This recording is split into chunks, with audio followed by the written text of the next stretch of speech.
दर दर ठोकर खाएक परी, पढ़ब ना पछताएक परी। दर दर ठोकर खाएक परी, पढ़ब ना पछताएक परी। पढ़ लिख के राजा के होई, ई सोची जिंदगी भर रोई। पढ़ लिख के राजा के होई, ई सोची जिंदगी भर रोई। आइल बाटे नया जमाना, आइल बाटे नया जमाना। भइल कहावत बहुत पुराना, कहे ये अब सौंसे टोला, पढ़े हुए बस राजा होला। कहे ये अब सौंसे टोला, पढ़े हुए बस राजा होला। अनपढ़ कैसे राजा होई, अनपढ़ कैसे राजा होई।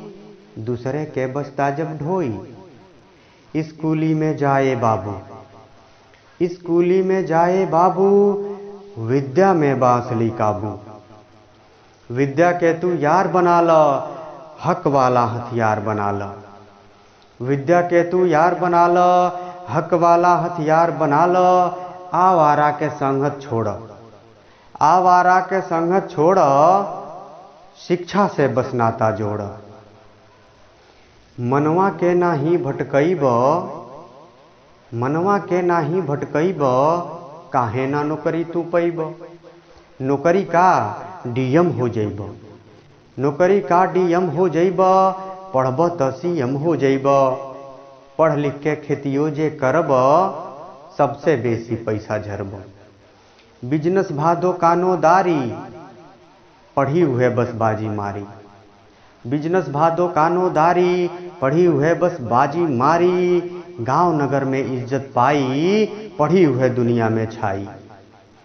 कदम कदम पर कामे आई, कदम कदम पर कामे आई। पढ़ब उबा में ना जाई। छुछ न रही यही से छोड़, छुछ न रही यही से छोड़।